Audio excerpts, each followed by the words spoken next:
universo.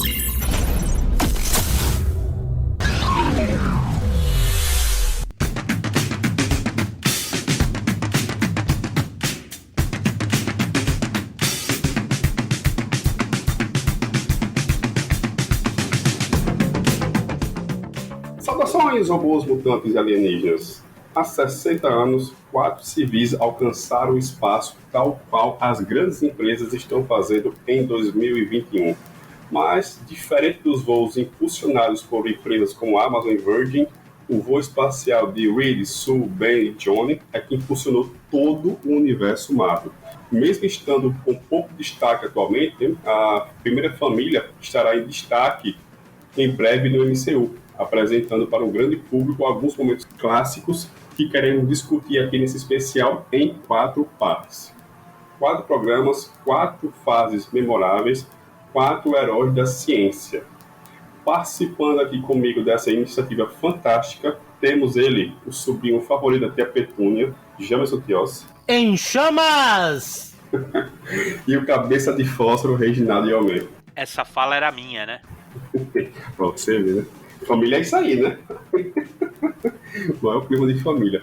Bom, eu lembro a vocês que estão nos ouvindo que esse é um universo especial durante o mês de agosto. Vamos fazer, então, como eu falei, né, 4 programas, sempre às quartas-feiras, excepcionalmente, um por semana, abordando uma fase clássica do Quarteto Fantástico, né, que está fazendo 60 anos agora em 2021. Então, hoje, né, finalmente, deixar aqui Reginaldo pirar e falar da fase do Joe Byrne, que ficou aí um tempão no Quarteto Fantástico e já está sendo agraciado aqui no Brasil com a republicação no formato ônibus lá da Panini, custando os olhos da cara. Então, Reginaldo, para começar pelo começo dessa fase aí, dessa longa passagem de John Byrne, né, pelo Quarteto Fantástico, assim, quais são os principais membros, né, durante a fase? Tem essa mudança, né? Agora o Quarteto Fantástico também tem novos integrantes. O que acontece, né? Na verdade, até na fase do Stan Lee e do Kirby, já tinha essa entrada de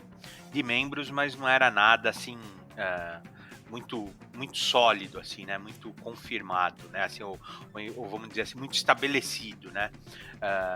Acho que a Crystallips participa uma época da equipe, né? Até o amigo lá do Johnny, né? Aquele Wingfoot, né? Também, embora não oficializado, né? Mas ele participa de algumas aventuras, né? O Herbie aparece aí também, né? Aquele robozinho, também das caras aí na fase ainda do Kirby, mas agora com o Byrne a gente tem uma alteração oficial, assim, né? E bem significativa, né? Eu não chegaria a dizer que isso daí é o ponto alto da fase do Byrne, né? Eu acho que a solidificação, assim, dos personagens, né?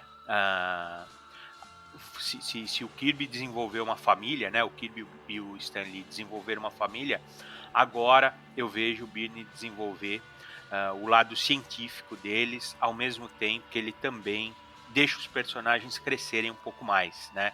E se estabelecerem mais, né? Eu acho que isso sim é mais significativo, né?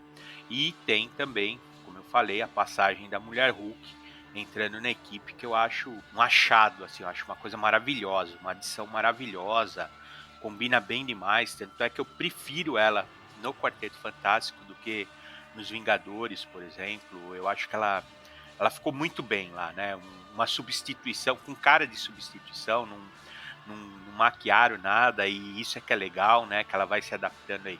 Ela vai achando o lugar dela, e isso eu acho fantástico. E para você, Jamerson, qual é o seu ponto de destaque nessa fase aí do John Byrne? Meu ponto de destaque são as edições que vêm imediatamente antes do Guerras Secretas, antes da chegada da Mulher Hulk, que é quando a equipe vai à Zona Negativa, e tem uma edição em formato horizontal que eu achei, no momento em que foi publicada, eu repensei assim toda a minha vida de leitor. Eu era criança e de certo modo sou criança até hoje, mas assim, quando eu vi aquela edição, eu vi um choque de um experimento Assim, o editor do Homem-Aranha, que foi a série nacional onde foi publicada, ele deixou claro que o Byrne, para causar alinhamento, ele faz a edição no formato horizontal. E infelizmente só faz a primeira edição. Hoje, se eu tivesse algum poder, assim, eu pediria, não, eu quero toda a fase em formato horizontal. Então, eu creio que o uso da Mulher Hulk pelo Byrne é muito adequado. Ele consegue dar relevância a um personagem fino que não tinha nada de interessante. Existia, eu lia, mas assim, você lê porque está na série nacional. Ninguém, até aquele momento, realmente se importava com Jennifer Walters ou Mulher Hulk. E ela começa, para mim, ter alguma relevância quando ela vai para os Vingadores e depois quando ela é usada de uma forma bem adequada pelo Byrne, que lentamente vai tornando ela um escape cômico. Não tanto na série do Quarteto, que é uma série razoavelmente séria, mas depois na própria série mensal da personagem que ele vai desenvolver. A Mulher Hulk, pra mim, ela era antigamente insignificante. Aí ela entrou no Quarteto Fantástico com destaque. Eu acho que é do caramba a passagem dela pela equipe. E depois, né, o Byrne adotou ela, né? Então, é assim, a personagem cresceu com ele, né? Eu acho que depois disso, o carinho que as pessoas têm com ela é devido ao tratamento que o Byrne deu, né? Mas o Coisa tava onde quando ela chega na equipe? Ele tá em outro planeta, não é isso? O Coisa, ele fica no planeta da Guerras Secretas. Porque ele consegue controlar a transformação dele lá, né? Então ele fala, vou ficar um pouquinho aqui. E aí ele ficou por lá. Depois ele volta e não se junta à equipe logo de cara. Entra numa... como se fosse uma luta livre com superpoderes. Assim... ele deu um tempo mesmo para a equipe. Começa a usar um colã preto e vermelho, até para se diferenciar. E antes disso também é legal, né, que o Byrne muda a forma dele, né? Deixa ele com aquele aspecto não a rocha, né? Não o aglomerado de pedras assim, né? Bem delineado. Ele vira uma massa disforme como se ele tivesse derretido assim, né? Que é mais monstruoso ainda, né? E esse uniforme novo, né, esse uniforme escuro é muito bonito, assim, o azul é clássico também, mas esse ficou muito bonito. É assim, porque realmente assim não é de forma figurativa, é literal mesmo. É a série da minha cabeceira mesmo. Eu tenho os 2 ônibus grandão importado, né? E uso para deixar meu abajur mais alto, assim. Então é realmente minha série de cabeceira. Porque, puta, cara, eu amo demais isso daí, assim. As histórias, elas não... É difícil até de explicar o Rando Byrne, porque elas não são tão seriadas no começo, elas são quase assim episódicas, né? Assim, fechadas em si, né? E ele sempre tentava abordar uma parte sci-fi, alienígena, viagem dimensional, tem viagem no tempo, tem aquela história que o Franklin ele envelhece, né? Com os poderes dele, ele fica adulto, né? Acho que até chama Fim da Infância, né? Baseado na obra do Clarke, né? Do Arthur C. Clarke. Cara, isso daí vai enchendo de sci-fi na história. Ao mesmo tempo, que foi aquilo lá que eu falei, os membros foram desenvolvidos, né?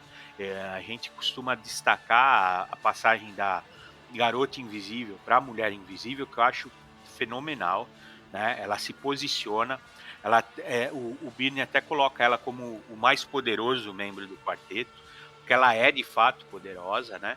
E tá assim até hoje, não é isso? Sim, sim, sim. Né? Vamos dizer, talvez acho que o Tom DeFalco deixou ela mais anos 90. Sem comentário. Deixou ela mais nervosa nos anos 90, mas esse conceito dela ser o membro mais poderoso vem daí, né? Vem daí, porque antigamente ela tinha o destaque quase assim de companheira mesmo, assim, de até às vezes de ser a donzela em perigo, que é um absurdo, assim, né? Sim, mas era uma coisa de época, paciência, né? Sim.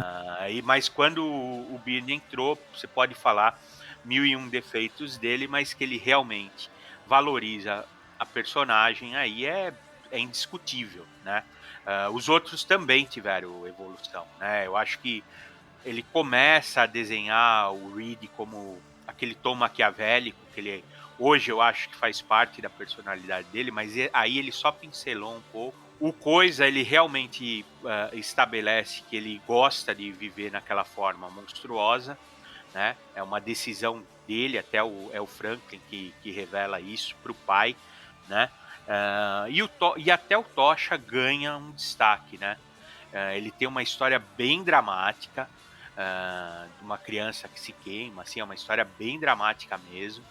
E ele também acabou tendo um desenvolvimento, porque quando o Coisa se afasta, né, da equipe, o Tocha se envolve com a Alicia, né, com a namorada do Coisa, né? Que é raro, né? Logo no início do ciclo tem uma história do Tocha em que tem uma mãe que ele foi condenado e que ele é chamado para investigar, né? Supostamente o menino seria inocente. Então, assim, em vários momentos é dada a impressão de que o John está num outro nível, ele está amadurecendo e o resultado disso seria esse envolvimento que você falou. Eu acho todo o período do Byrne muito bom. Para mim é até difícil falar, porque depois com o quarteto eu não vi algo do mesmo nível ou superior, certo? Se você perguntar para mim o que você tem que ler do quarteto para ser feliz, eu vou falar, não, você não lê nem Kirby e Stan Lee, você não lê Mark Waid, você não lê nada que vem depois. Lê o Byrne do início ao fim e pronto, você será uma pessoa feliz, porque ali está o melhor, com o melhor uso dos personagens. Eles saem de um ponto e o autor consegue entregá-lo em outro ponto, certo? E isso até hoje me marca. Eu concordo, viu, Jamerson? Concordo sim, minha opinião pessoal é a mesma também. Minha preferência também, né? Se eu for falar por gosto, para mim a fase definitiva do quarteto é a do Byrne. Porém, né, a gente tem que falar assim, ó, você lê o quarteto do Byrne pensando que ele está reciclando ou revisitando todos os conceitos do Kirby. Todos, absolutamente todos. Né? Eu fiz uma conta aí de cabeça de personagens que ele criou novo. Ele criou o Terrax junto com o Wolfman lá no começo, né? Que é o Arauto do Galactus, que eu acho que é um dos mais bacanas depois do Surfista. Né? Ele criou aquele filho adotivo do Destino, né? O Christoph, né? O Destino faz para ele uma armadura com perna de pau, porque ele era baixotinho, né? Para fingir que era o Destino, né? E o pai do Reed, né? O Nathaniel, também é criação dele, né? Então, assim, vamos dizer, pontualmente, fora o desenvolvimento dos personagens, pontualmente ele criou muito pouca coisa para o quarteto. Ele reposicionou, ele realmente estabeleceu, trouxe para a atualidade, né? Da atualidade que nós estamos falando é anos 80, né? Ainda tem a massa de texto, você vai ler com estranhamento, sim, né? Mas são os conceitos do Stan Lee e do Kirby lá de trás, tá? Muito pouca coisa é inédita, assim. Então, talvez seja palatável para a gente, porque a gente leu na época, mas a originalidade está bem lá atrás.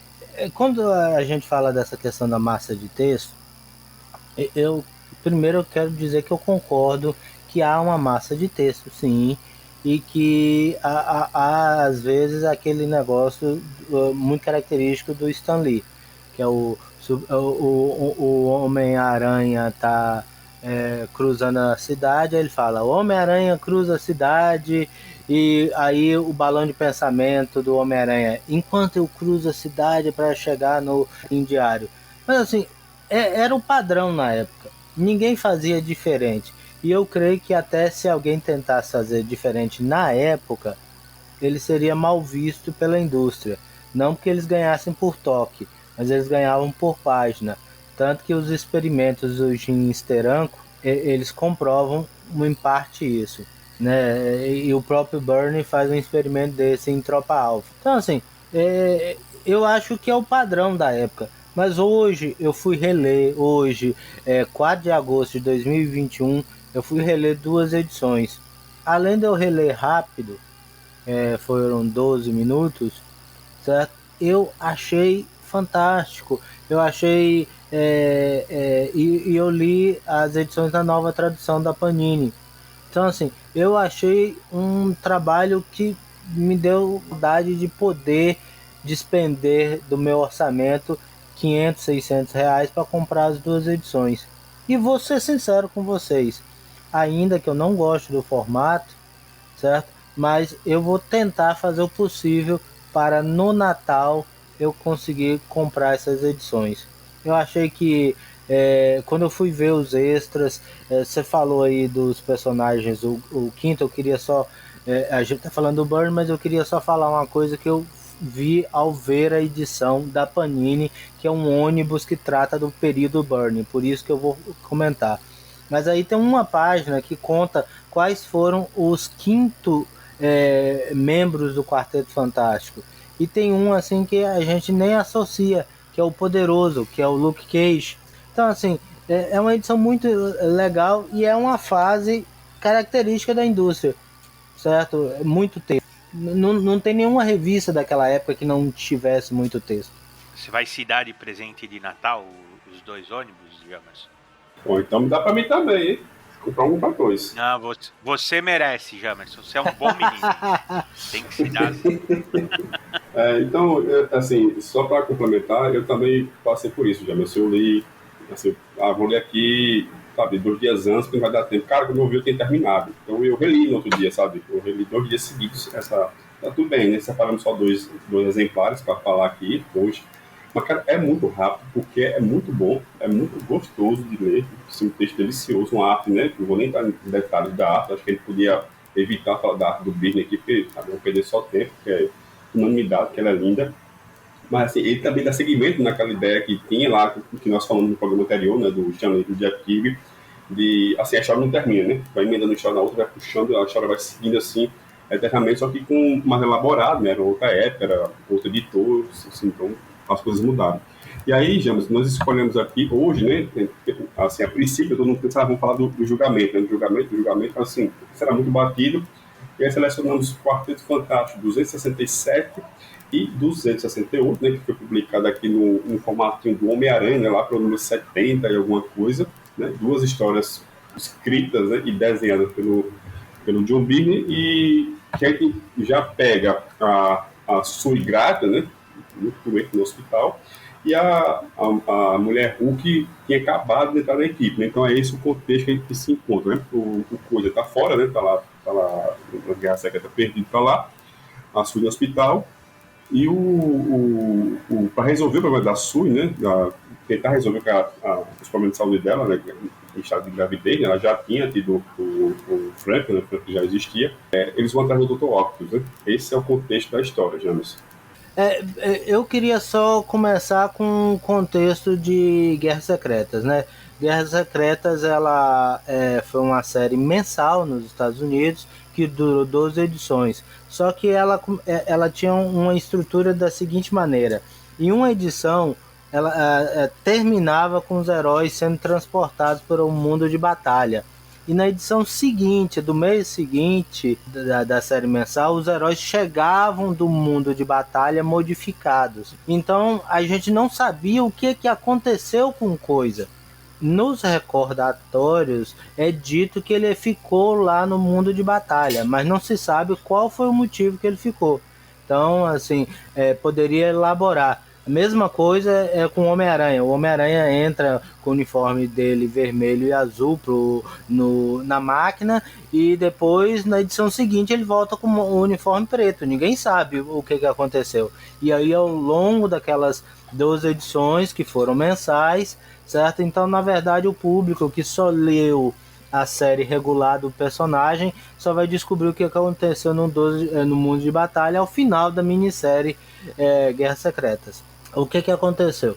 O Byrne tinha feito uma série que resgatava alguns elementos, porque ao longo dos anos 70, na mão de outros roteiristas, a série perdeu muito suas características de família. Então a Quarteto Fantástico não era mais uma revista de uma família. Vira e mexe, todos os membros do Quarteto Fantástico saíram da equipe e entraram vários outros coadjuvantes, e às vezes a arte não era tão legal. Aconteceu então que o Byrne retoma a equipe e leva um momento de grandeza. Imediatamente ali antes de Guerras Secretas, o Reed faz um experimento de viajar pela zona negativa e leva os amigos para lá. Lá, ele, namorando com a Sui, ela fica grávida e aqui no aqui Terra, na medida que eles vão para lá, um vilão de lá vem para a Terra e acaba deixando a Alicia presa. Então, assim, esse é o contexto inicial. Quando chega essa edição, a Sui já está num estágio avançado de gravidez, e ela sente algumas dores e é levada para o hospital. Lá no hospital, descobre que ela tem um envenenamento de radiação, que poderia ser um efeito da questão da radiação cósmica existente no material genético deles, ou poderia também ser um resultado dessa viagem à zona negativa. Nesse momento não fica claro. É sugerida a zona negativa, mas também em certo momento é sugerido que poderia ser a radiação cósmica. A edição ela consegue reposicionar a Mulher Hulk, porque a Mulher Hulk ela não tenta ser parte da família, ela tá dando um apoio, ela tá dando um negócio ali, mas ela deixa claro que ela é apenas um substituto para o Coisa. Em vários momentos ela lembra isso, então isso fica bem realista. Se você for pegar, tem outros momentos mais marcantes durante a fase do Byrne, assim, né? Foi que nem o Dão falou, né? O julgamento de Galactus, eu acho uma história maravilhosa que reposiciona o personagem, assim, como algo além, acima do bem e do mal, né? É uma história super interessante, assim, quase, vamos dizer, é um sci-fizão, assim, é uma história de ficção científica, né? Um tribunal alienígena, o Reed sendo transportado para isso daí, o Vigia aparecendo quase como um advogado de defesa, né? Isso é muito memorável, assim, né? Ou então até a fase anterior disso, que é porque o Reed está sendo julgado, que é quando o Galactus retorna para a Terra, né? Ele até, na verdade, é o Terrax que leva para o espaço a ilha de Manhattan, uma coisa assim absurda, né? De quadrinhos mesmo. E quando os heróis, além do quarteto, os outros heróis de Manhattan, né? Os Vingadores, o Homem-Aranha, aparece até o Demolidor. Eles se juntam para lutar contra um Galactus enfraquecido. O Galactus quase morre e o Reed ressuscita ele por uma questão moral, assim, né? Que é outra fase também espetacular, assim, fantástica, assim, né? Outro arco de histórias fantástico que as pessoas costumam relacionar, né? Tem a fase da zona negativa, depois as viagens no tempo que encontram o pai do Reed, a parte do microverso também é marcante, né? A parte lá do monge do ódio. Tudo isso eu acho assim bem legal e realmente pontos altos da passagem do Byrne. Porém, essas duas histórias eu acho ela significativa justamente por causa disso. A equipe amadureceu, um dos membros se afastou, né? Tem a entrada da Mulher Hulk como não, ela realmente no começo ela não ela é tratada como uma amiga mesmo, quase um trabalho, né? Você contratou uma amiga para trabalhar para você, quase isso, né? E no meio disso, a Sue está passando por esse drama, né? As complicações do parto, e o Reed tem que correr atrás do Octopus, né, que é um vilão legal, é um vilão super interessante, né? Eu não lembro se já tinha sido explorado essa questão dele ter quase que um alter ego, né? O cientista ser uma pessoa retraída e o super vilão não ser alguém assim megalomaníaco, né? O que é importante é que o Reed aparece, os poderes dele meio que se contrapõem, né? Porque os braços mecânicos do Octopus se estendem, ao mesmo tempo que o poder do Senhor Fantástico é a capacidade elástica, que nessa época eu achava maravilhoso do jeito que o Byrne desenhava ele. Né? Eu achava super criativo, realmente equilibrava o aspecto científico com os superpoderes, que hoje eu acho até que perdeu um pouco disso. Né?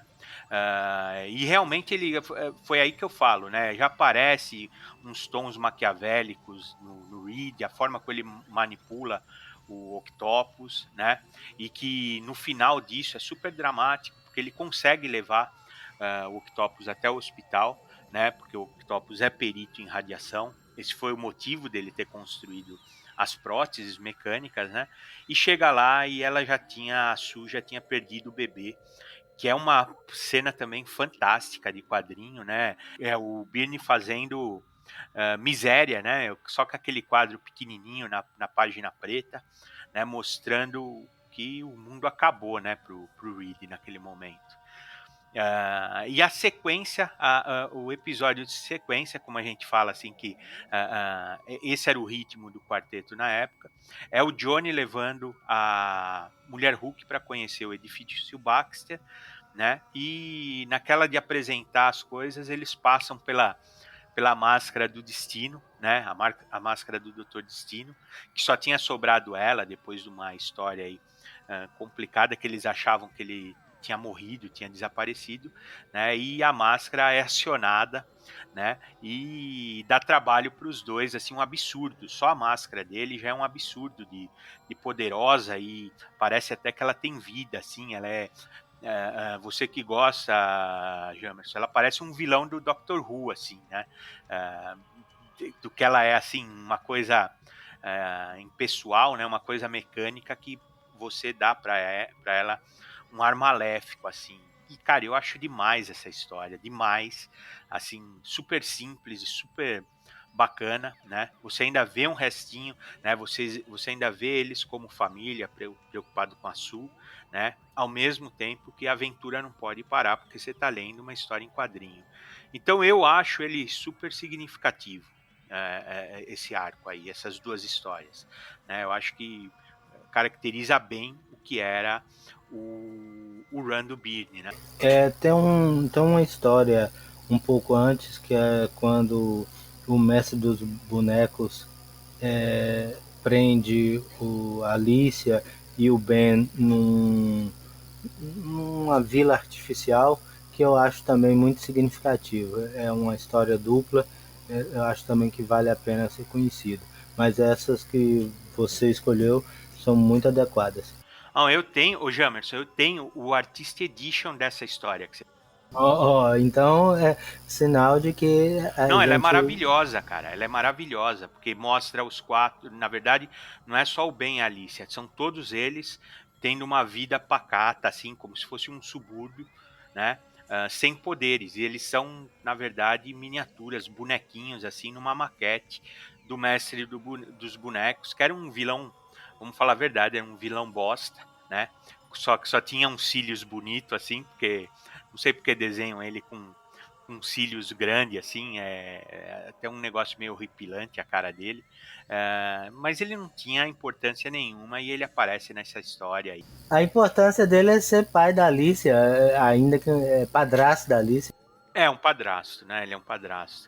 Né? Mas é muito boa essa história mesmo, você tem razão, é maravilhosa. Assim como também quando eles retomam, quando o Destino retoma a Lativéria, né?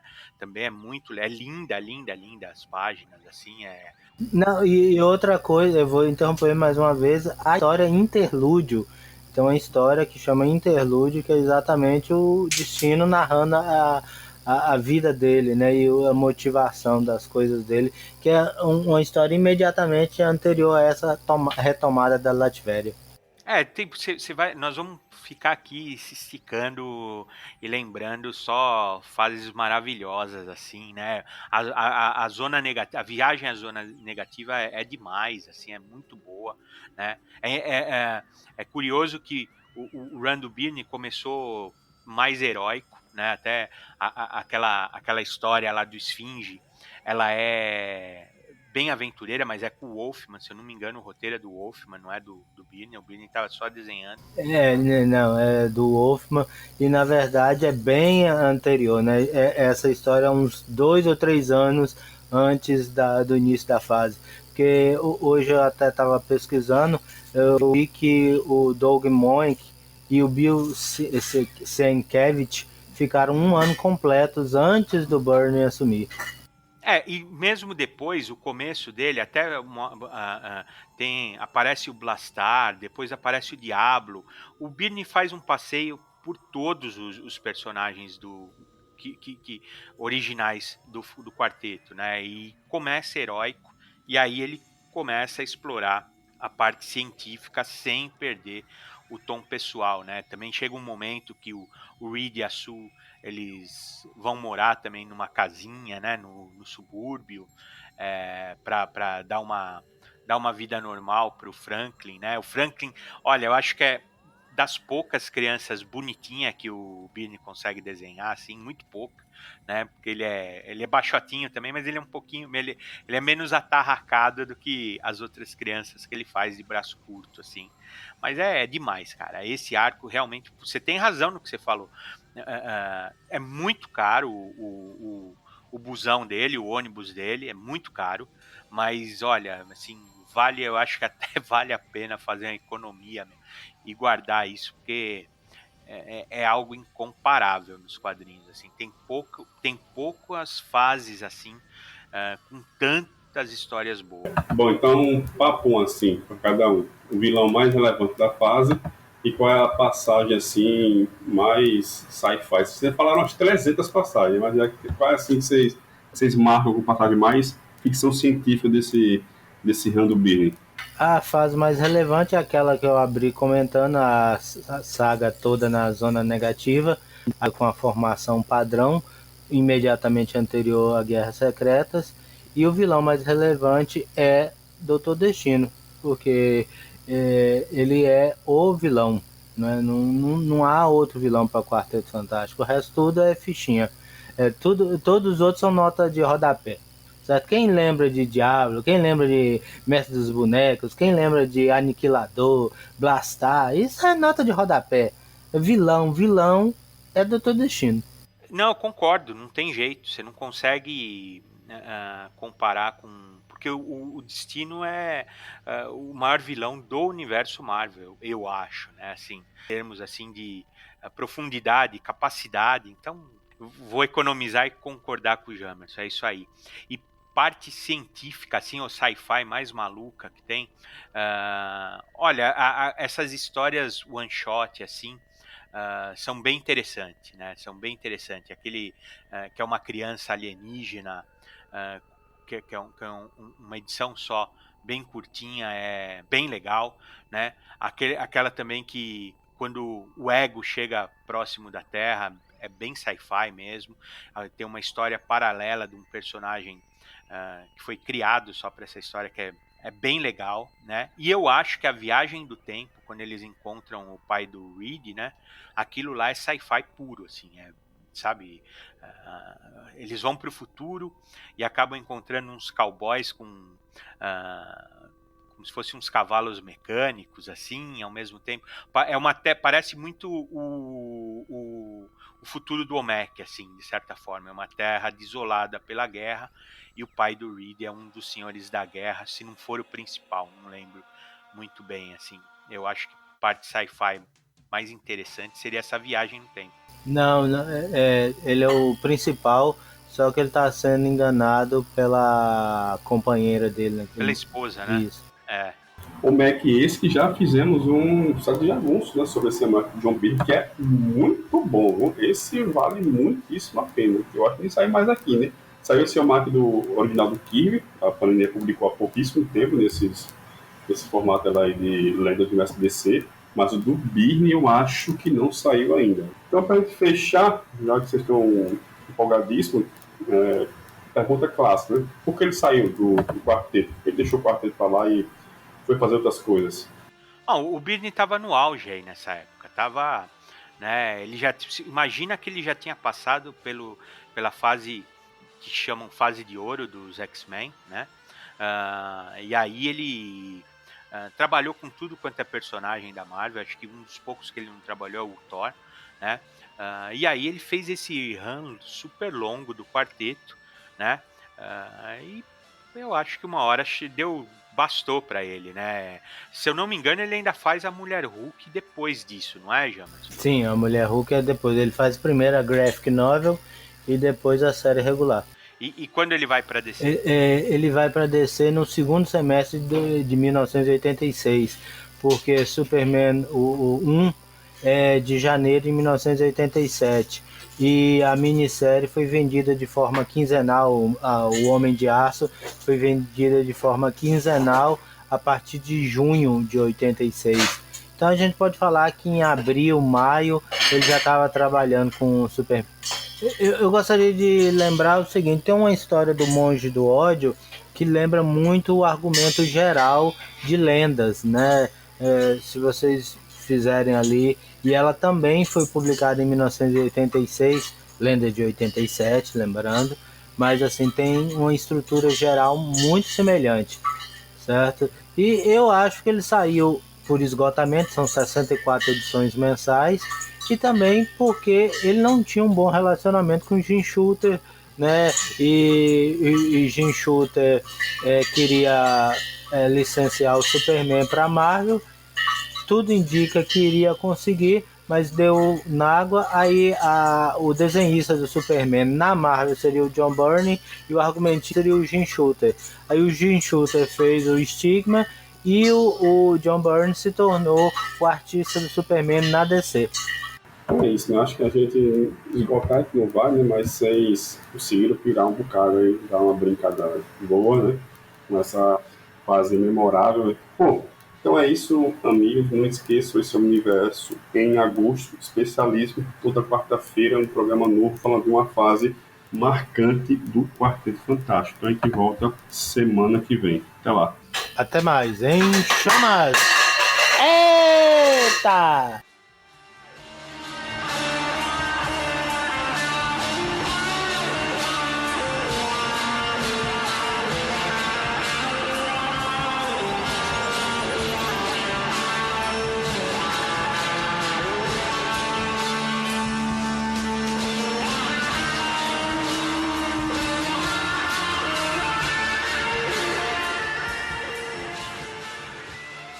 Esse foi o Omniverso, mais um podcast com o selo dos cabras de qualidade do Arte Final. Gostou do que ouviu aqui? Compartilhe e acesse o site. Tem muito mais conteúdo de qualidade esperando por você. Vai comprar seus gibis na Amazon? Compra acessando nossos links. Você vai ajudar a manter esse trabalho. www.artefinalhq.com.br